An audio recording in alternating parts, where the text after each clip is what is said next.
All righty, folks, we have with us Reverend Derek A. Terry, all the way from Louisville, now residing in Cincinnati. Do I have that correct, Reverend Terry? Yes. Cincinnati, Ohio. He is the senior pastor of St. Peter's United Church of Christ. I think I got that part right, didn't I? Yep. Fantastic. So we have Reverend Terry with us tonight, and I certainly hope you enjoy this podcast as always. So as we get started, Reverend Terry, this is what I'm going to ask you. Tell us, who is Derek Terry? Pretend I never met you, don't know anything about you. He is a complicated melody. No. I am a son, a brother, uncle, pastor, thinker, reader, writer. I enjoy life, and I'm just really passionate about creating positive change and helping people to be their authentic self and to create positive change as well. I'm going to say, just from watching you on social media, I would say positivity is certainly how I would describe you. Like always pushing us toward thinking about things in a positive light. I enjoy looking at the photos. I ain't skinny. Tell me about I ain't skinny. I ain't skinny.com. So I had this brainchild several years ago because I have people. I'm a big guy. I'm tall, big, and I'm wide, big. I'm just big. And there are always people who come up to me and, hey, where do you get your clothes? Where do you buy your clothes? How do you find that in your size? And it's really frustrating being a person of size because for women, they have very distinct ideas of fashion. You know, for women, they'll be like a teddy bear or a sequins heart or a butterfly. Nothing wrong with teddy bears, butterflies, hearts, but it just has an aesthetic. It's not cool. It's not flattering. It's same way with big guys, like his basketball shorts and t-shirts with pockets and unflattering places. And so I like clothes and shoes, and I really go out of my way to find what makes me feel comfortable, what trends I'm currently feeling in my size. And I wanted to help other people to find that confidence to do that as well. When I was younger, I was way smaller, but I was really self-conscious because I didn't have a six pack. I didn't have pecs. And so I'm thinking, man, I was skinny. Like I could have done that, but I was so self-conscious. I would get in the pool with a t-shirt on or not want to play basketball in, skins because I didn't, I didn't have the flat stomach. And again, looking back, it wasn't bad. So now it's like I have this confidence that I earned, and I want other people to get that. So I started IAin'tSkinny.com, and it's just a blog, and it's, where I get my clothes. It's little tidbits of confidence building, what sizes I wear. Like these are all things I would have never told 10 years ago. Wow. Never showed my stomach 10 years ago. Yeah. And I'm like, this is what a real man is shaped like. So yeah. Just deal with it. The difference of 10 years. That's amazing. That is amazing. So I also learned that you have a master's in biochemistry. Yeah, I thought I wanted to be a doctor. Really? I applied to medical schools, and yeah, that was the plan my whole life. That was the plan. And what happened? I started doing, I was a chemist at the university. I started doing the work and started shadowing doctors. I thought I wanted to go into a joint MD, PhD program. Okay. And I just hated it. Like so I thought I'll become a pastor. I'll make so much more money and really? I'll be so much happier. No, you don't make any money.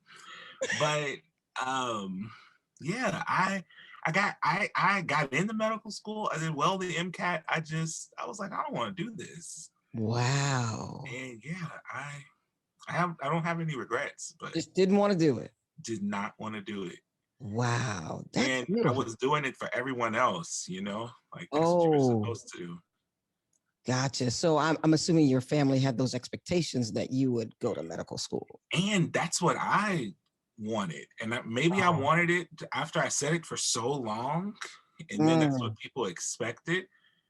But science is a different personality, and I didn't have that personality. Like even Gotcha. working as a chemist, you have to work all the time. You know, cells don't care that it's Christmas or Yeah. that it's the weekend or that it's late. And I didn't like being there all the time. And my personality, I'm outgoing, like, hey, what'd you do this weekend? And they're like, work. But Right. You're like, not for me. right. So would you describe yourself as an extrovert? I'm an introverted extrovert. Uh, I'm a true Gemini. So for every side, there is a complete opposite. So I'm so extroverted until I'm not. And and then I'm so introverted until I'm like, okay, I need people right now. wow. I'm really, I'm complicated. That's, Complicated. I like that. Complicated. Keeps us on our toes. It makes us yeah, challenge. We have to work for it. You're not going to make it easy for us. I absolutely. love it. So you hail yourself as one of this generation's leading voices. Tell me what your voice resonates. What are you saying to the world? So for me, my mantra is God loves me and so do I.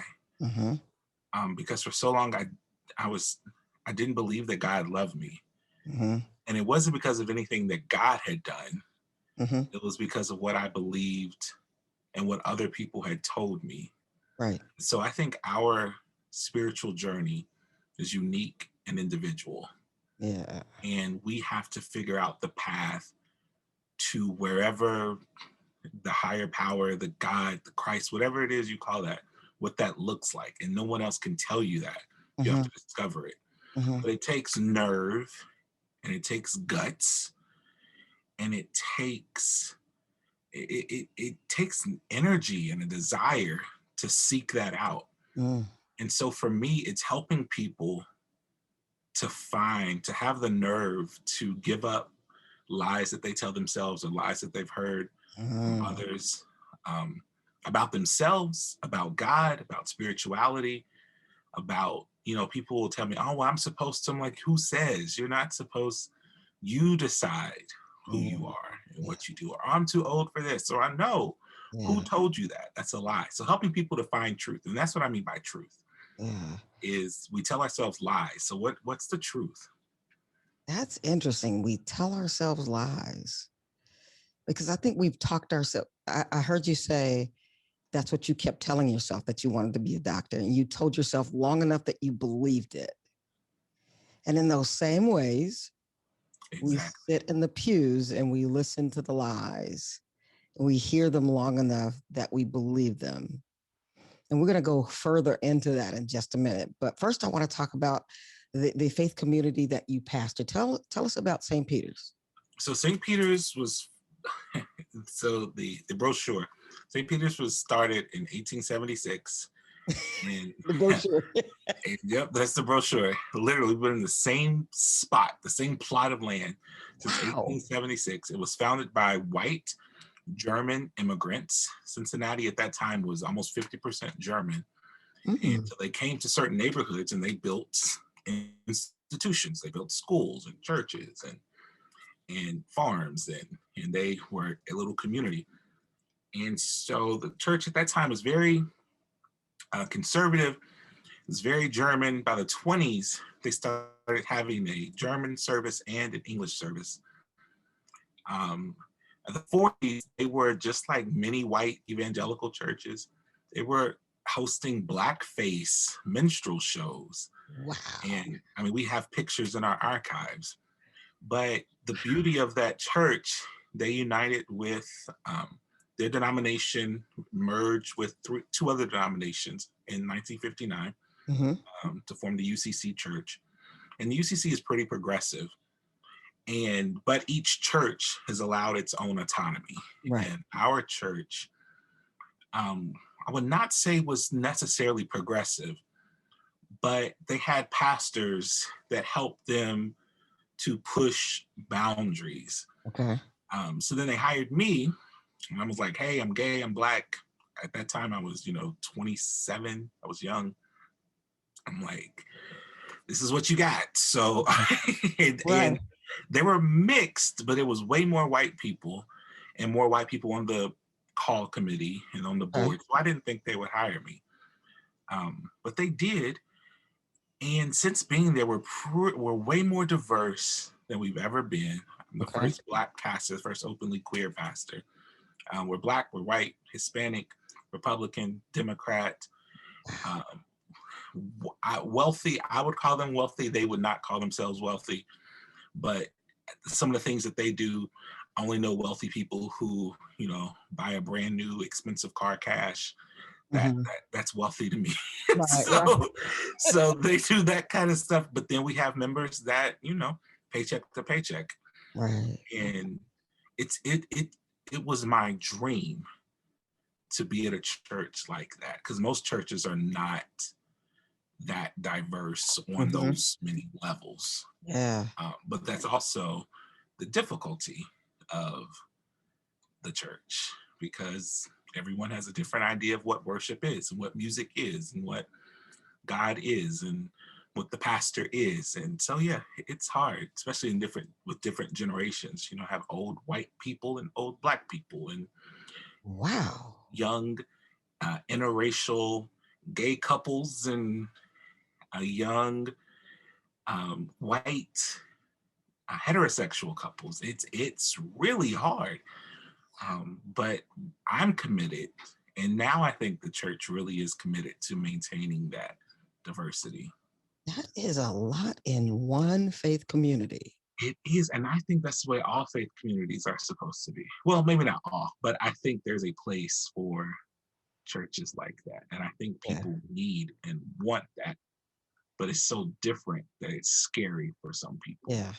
Yeah. Can you imagine the traditional Black, I'll say Black Baptist church trying to come to that place? Like what a challenge that would be to take all those ideals and put them in one under one roof.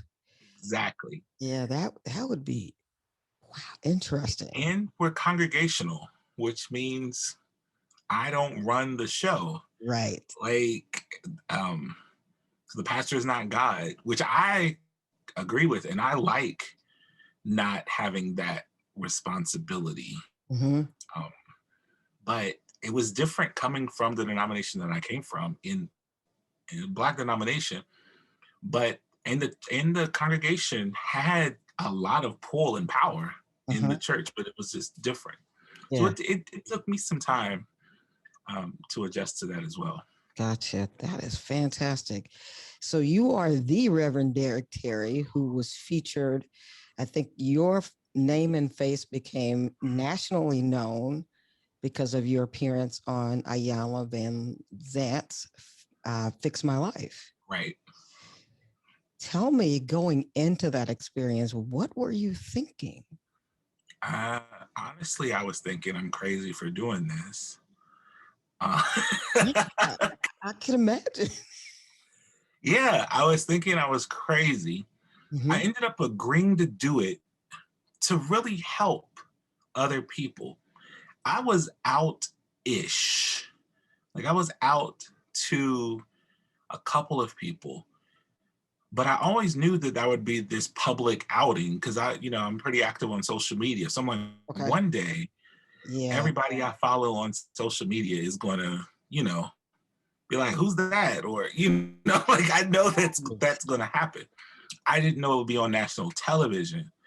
Um, but yeah, I was thinking I'm crazy. There were supposed to be 6 ministers. It was supposed to be like a whole season, Okay. um, a super fix where you're dealing with these, the Black church and all these sides. But um, it ended up being 3 Hmm. because the other ones pulled out. And right before we started filming, one pulled out. Yeah, because it was down to And 2 I of you, mean, right? yeah. So and literally, we had signed contracts saying if we pull out, we have to pay back money. And but Iyanla said, no, if he's not ready, we're not going to force anybody to. This is a big thing. We're not going to force anybody to do something they're not ready for. And so when I showed up and there were only two, I was pissed I bet. because I'm like, that was the whole reason for Right. me, like, to be a part of this. Because if you're one of three or one of six, you're just one of. If you're Right. one of two, you're like, That one exactly, or the other one. exactly. Oh, man. So yeah, that was tough. So coming out of that, what did you think would happen once between the taping and the releasing? I can imagine you were ball of nerves. Yeah, it's so weird. So the last day of filming, you're on a high because you're like, whoo, you know, I feel good, I feel great, feel really positive. And we filmed in March and it didn't air until the end of September. So there were 6 months and you were up and down. Mm-hmm. And because, you know, what's going to happen? And I'm bivocational. I work in the church, but I do consulting is my primary source of income. Mm-hmm. And I have clients that are, you know, Christian organizations, churches. I did a lot of preaching engagements at Black churches. Mm-hmm. And so I knew that my income would be affected. And it was. It absolutely was. I love preaching at open and affirming churches, but most of them are really small. Mm-hmm. Mm-hmm. And, you know, like Right. being brought in, it's like, you know, when you talk about travel and hotel and Right. it's different as opposed to an, you know, established church that has those funds. And so it was also weird with my family, even though we were really cool after Iyanla. I think as they started to think, oh my God, this is going to be on television, we had some friction there. Now we're amazing, but leading up to it actually airing, yeah, it was tough. Wow, I cannot imagine. I have to say, hats off to you. I celebrate you and congratulations for having the courage to face that moment Bless you. and face it beyond. I mean, like you've I think you used that as a jumping springboard. Like you've sailed past that moment, thankfully. Um, I was reading a part of your bio and you talked about being a survivor of abuse and suicide. And I thought it has to be that same tenacity that got him through that moment.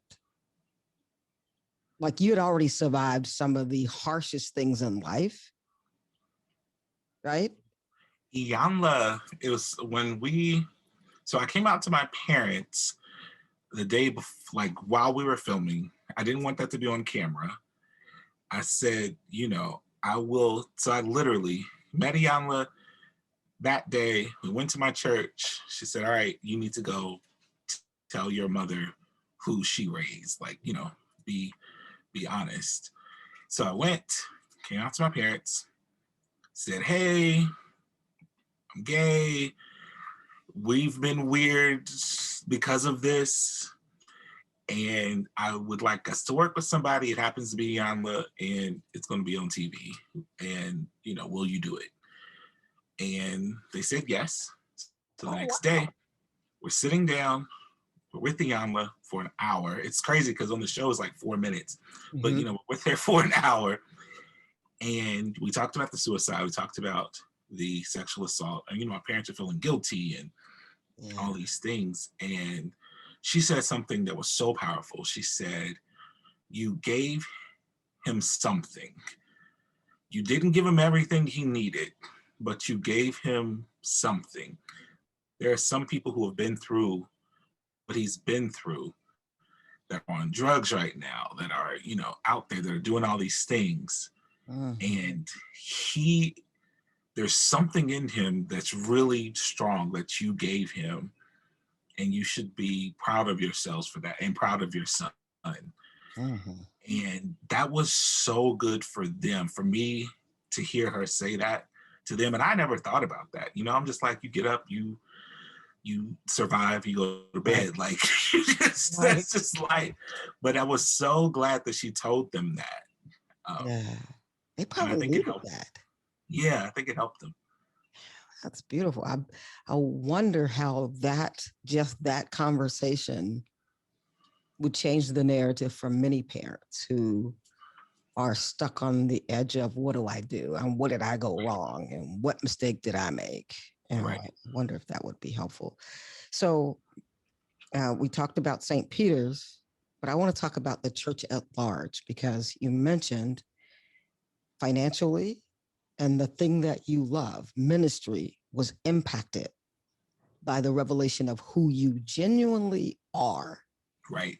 who you were the week before when you preached the revival, or the month before, 6 months, or the year before. Once that information comes out, your life changes. Right. What role or what ownership does the church have with that? And I mean the church at large. How do they own that? Unfortunately, they don't.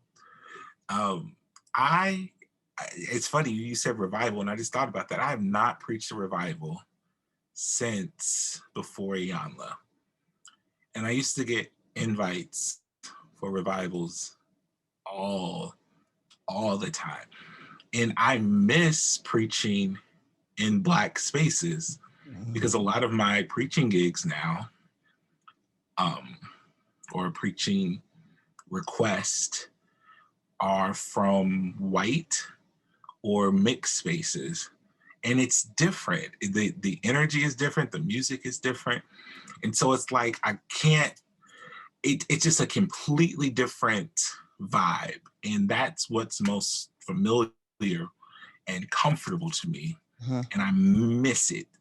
But to answer your question, I think the church is flawed in asking people to be authentic. I think the church likes neat, clean lives and stories that make us comfortable. But then there's an African proverb, he who conceals, or they who conceal their illness can't be healed. And if you can't bring your truth into the one place, that the institution that is designed to help with that spiritual, emotional part of you, you end up concealing. So then you really can't grow, you can't heal, you can't. So the church actually becomes a burden. And we see that a lot, where people go to church and there's no growth, there's no progress, there's no joy, there's no peace, there's no hope, because they can't be authentic. They're trying to project this idea of who the church wants them to be, to assimilate to this idea of perfection so that everyone feels comfortable.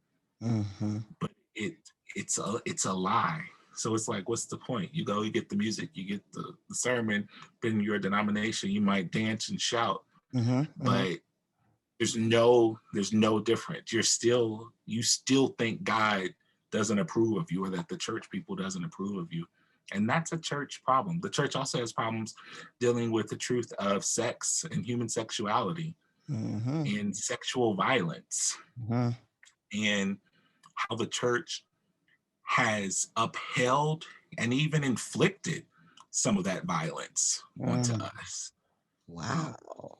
And not just, someone being assaulted, but people, misogynistic behavior, the exploitation of certain genders, and femininity in the church. And we have to deal with that. We have to be honest about that. As I'm listening to you, I'm thinking about the number of people who go to church week to week, and you said you miss the Black spaces, and I think about people who sit in Black spaces because I can't find another word, so I'll use this word, tolerate other spaces. They can't fake the funk in those other spaces, So they go to the black spaces and they white knuckle it, like Mm-hmm. pray they can get through it without getting, punched or slammed or, because they want to be in that black space. Exactly. Because they can't, I went to church for the first time about 3 weeks ago. James Hall. Mm-hmm. James Hall was on the organ, and I walked in and literally I heard it outside. And I was almost like a kid knowing that I was going into a candy store. I took off walking really fast because I was like, I'd been doing the virtual church, but there's nothing like that space. Exactly. And so knowing that there are people who are going to those spaces, white knuckling just to get through, because that's where their soul is filled. And I think that's a disservice to humanity Mm-hmm. to ask people to do that. It's cruel.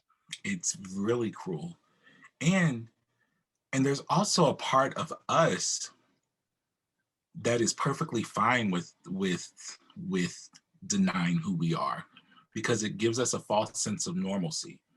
Like I can go in here and fit in and be like that. Like people ask me all the time, "Oh, the black church doesn't like gays." I'm like, the black church has no problem with gay people. I believe the black church does not have a problem with gay people. Here's what I think: the black church doesn't want you to be out and proud, and they won't affirm your gayness publicly. There you go. But because the church, and I'm not just saying, people, all of the musicians and the choir, it's at every level of every church in every denomination, from the pulpit to the pew, to the brother or the sister married to someone of the opposite gender, and you don't know the rules within their marriage or their relationship. But you can't be honest about who you are, and they won't affirm. But the church has always had queerness in the church. That is not new. It's us no longer wanting or feeling the need to be ashamed of it. That's the problem. Yeah. That we're facing. The shame that is assigned to it. Like you have to be ashamed of it in order to survive it. My grandmother, may she rest in peace, she was my favorite person in the world. It was the subject of somebody being gay, and he was out and proud, and she was old school, and she was wrong about the LGBT issue, but she said, people just ain't ashamed no more. Like, I mean, when I was younger, there were always gays, but they were ashamed of it, and they didn't put it all in your face. They just, and that right there is who the church is. I mean, she would name off men in the church with 5, 6 kids who were gay, but you didn't do that. You were ashamed. Or you were gay on Saturday night. Ooh. But then you went home to your wife and you came to church with the kids on Sunday, and you got it out of your system. But but that's not about the individual. That's about everybody else feeling comfortable. And that's what the church would preach. And because how many pastors do we know who do all kinds of stuff? Oh yeah. The idea is don't get caught. Yeah. It's not, don't do it. And then if you do it, we're going to shame you. We're going to, sit you down. Yeah. But the point is not to get caught.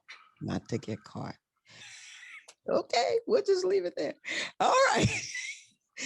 All right. Okay. Because it still means that there's something wrong with that. Right. Like, that it's like, even when people say, I hate the statement, love the sinner, hate the sin. Because I'm like, what? You're still, from a place of judgment, assigning whether or not I'm worthy of being loved. Now, of course, you're ending it with "you love me," but do you? Right. If you see my love as sin, yes. When we say God is love all the time, right? Then, because I'm not talking about. I hate when people reduce queerness to sex. Oh my goodness. People say, well, I don't care who you sleep with. Well, queerness has nothing to do. Well, sex is not what makes someone queer. Hello. It's loving, because there's a lot of heterosexual sex that is not loving. That is Absolutely. that is quote unquote, not right. Just hate But filled. exactly. But because they're heterosexual, oh well, that's okay. Right. But we're talking about love, because people can be in love and not engage in There sex. you go. There you go. And and so that's what I never talk about sex, because I talk about love. Uh-huh. Uh-huh. Because that's what it's about. Yeah. It's about love, and that causes people.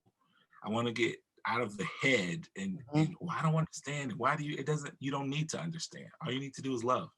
Yeah. You said get out of the head, but I think it's more get out of the bed. And Mm, that's where they get stuck. that's true. Like trying to figure all those pieces out. Like they want to, I think if we literally, if we showed people what happened, they would be a lot less fearful. Like they want to know, what does it look like? What is it? Because they really want to know. Absolutely. And I think their And, hatred is based on what they don't know. and it's that ignorance. And if you allow yourself to be ignorant, and if you don't ask questions, and when I say ask questions, don't, not who's the boy, who's the girl, Oh yeah. but Right. like literally, like I have friends, like seek to understand. I am big.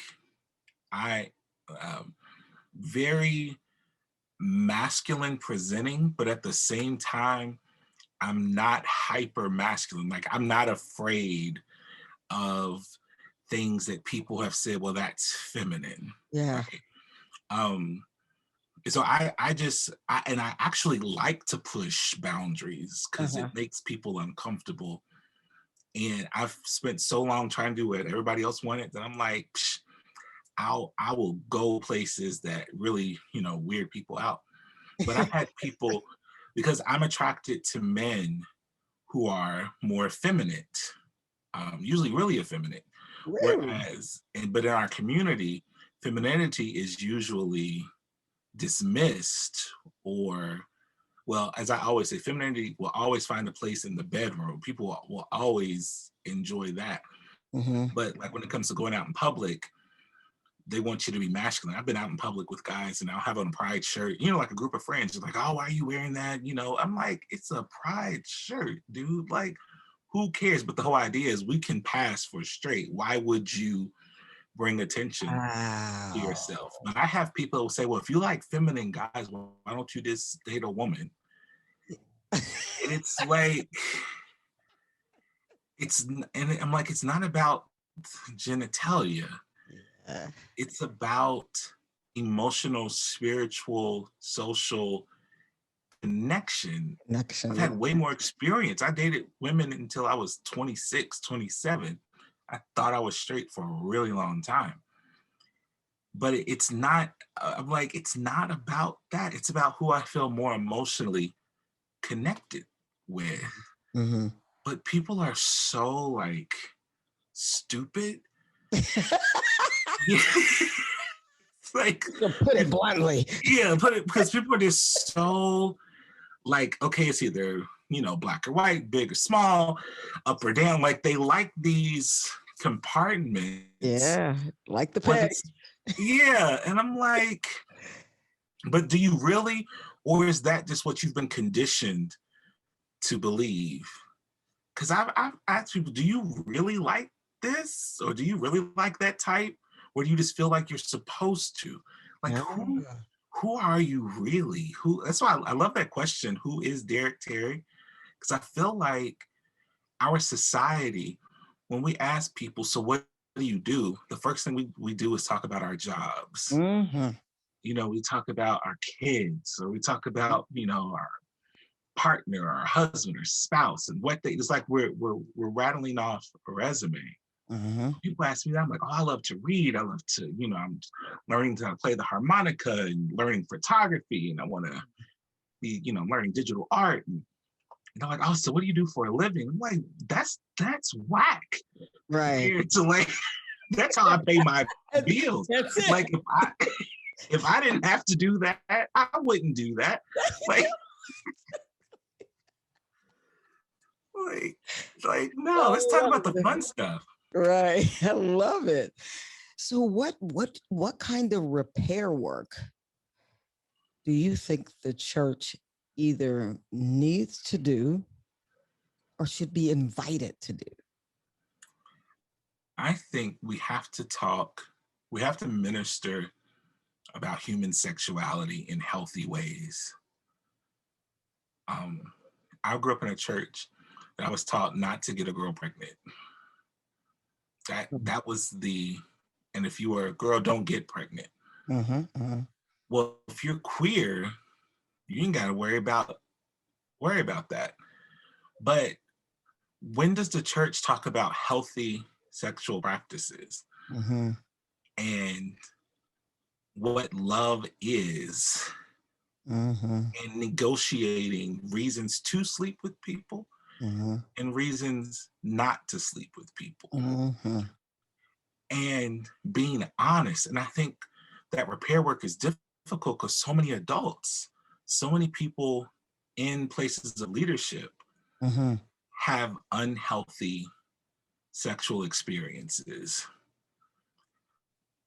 And so I think, because I know it's so funny you asked me, because I was just talking about this to one of my friends who's a pastor yesterday. I said, if you have 100 members in a church, I would argue 50 to 60 of them have some type of sexual issue.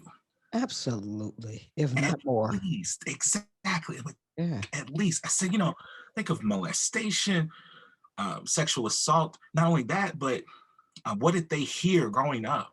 Right. Like, what was drilled in them to prevent them from getting someone pregnant? Or so they have all these things, these lies going around in their head, and then they train those to their children, and then the church actually comes and reiterates some of those bad things. And so people think then that what they are doing and who they are is bad. But none of us would be here without sex. There you go. Like, and to demonize sex, and then when people experience it, they're like, wait a minute. That's what you're about. Exactly. But then at the same time, I think a lot of people, because they haven't been taught healthy sexual practices, I think there are a lot of people who are having sex and not enjoying it. Yeah. Because of their own stuff. Have you read the book Sex and God, How Religion Distorts Sexuality by Daryl Ray? I love a book. You have to get that book, Sex and God, How Religion Distorts Sexuality. So he is an atheist. So there's some things that you just have to, weed out what it's just trash. Academic. But he is the message that he really propels is how religion, no matter what faith tradition you come from, how its primary usage is to control sex and sexual habits. That's the primary usage of religion. And the way he talks about these different cultures, like there's one culture where they don't have a word for the word marriage. That doesn't exist. So the women come together and they have relationships together. They go find a man, one gets pregnant. Once she gets pregnant, they shoo the man off. They no longer keep him with them. They stay together and raise the children. They don't have a word in that culture for marriage. And so this whole idea of monogamy, he talks about how we've tried to drill monogamy as a form of sexual practice to control people, when there are some people who are frustrated in marriages who would rather be sleeping with 6 or 7 other people and coming home to their husband or wife, but we say you can only do one. You've got to read that book. That sounds interesting. Because I get really frustrated with some of my friends and how, and I don't have kids, so I don't try to tell people how to raise their kids. Right. But I have a sister with three nieces, and I got on her one day because she was, she's talking to them about well, she's trying to not talk to them about sex. And I'm like, dude, like this is not, and you got to use the real word, and you got to do this. And I tell her that, I said, because you don't want to pass down some of the stuff that messed us up. Right. But I just want us to be like honest and open and not see it as a bad thing. I mean, there are bad reasons and bad parts about sex, but it's also very beautiful.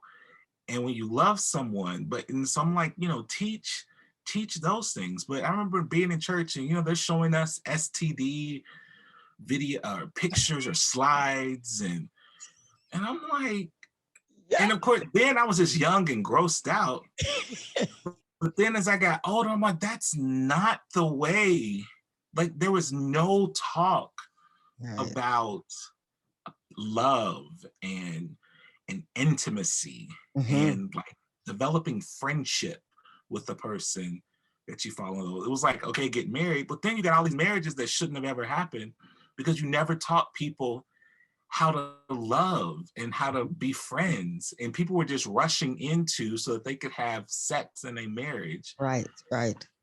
So I think that's a huge part of the healing, and then also being honest about how the church has messed us up, and the sexual violence that has happened in the church. And like I said earlier, not just rape, but the treatment of people of different genders and gender identities and gender expression. Femininity in the church is always attacked.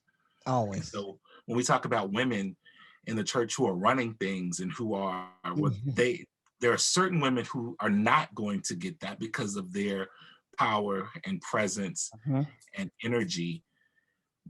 But femininity in any gender in the church is exploited. Right. And it's taken advantage of. And we know, some of the things that men have said and done, and not just pastors, but deacons and members. And, right. And so we got to be honest. We got to be honest with who we are and where we are. Right. And I keep hearing you say, talk and be honest. Talk and be honest. The two things I think that is most problematic when we start talking about the church and its relationship with not just the LGBTQ community, but just sex in general. Talking and honesty. That's a hard place to ask the church to go. Absolutely. Because they just aren't there. They haven't been there. So if you had one gift you could give to the universal church, what would you give? I would say this. Perhaps these discussions are not Sunday sermons. They are small groups, and perhaps they are not led by sister or brother so-and-so in the church, but trained psychological professionals. Yeah. And that's something that has been a blessing. Being in a white denomination, what I did not see in the denomination that I came from which is Black, across the board, was utilizing secular professionals to help in church activities and ministry. Skilled. Every now and then. Yeah. It just didn't happen. Now, it might be, sister, she's a nurse or he's a doctor. We'll get him in to come in and talk. Well, coming in and talk is not running a small group. Right. Because this stuff is not a one-time conversation.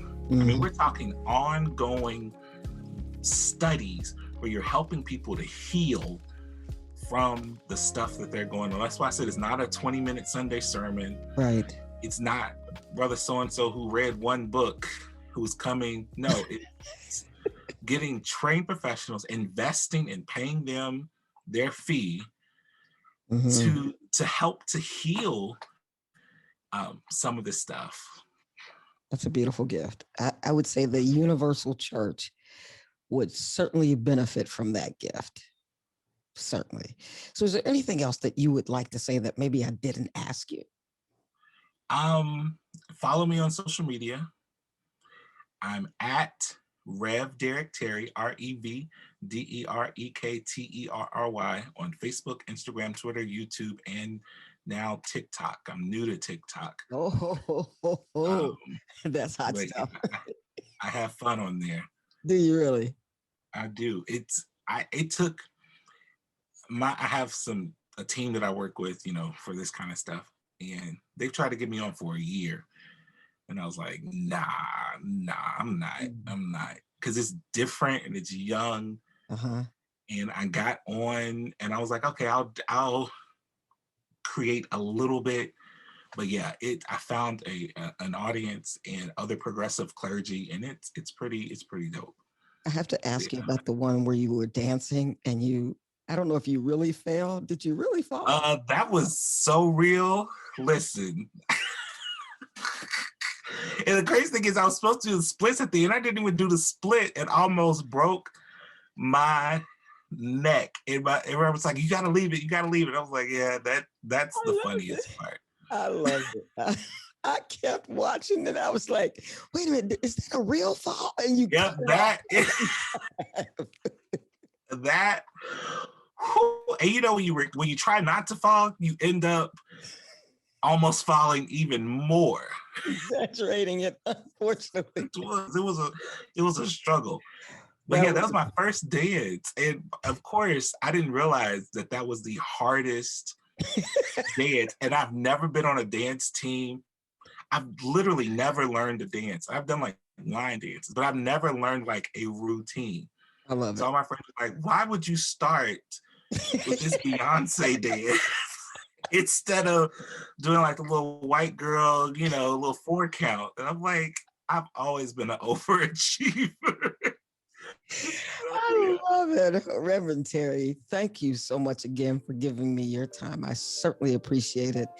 And I certainly hope this is not the last conversation you and I have. Absolutely not. Absolutely. Wonderful. I am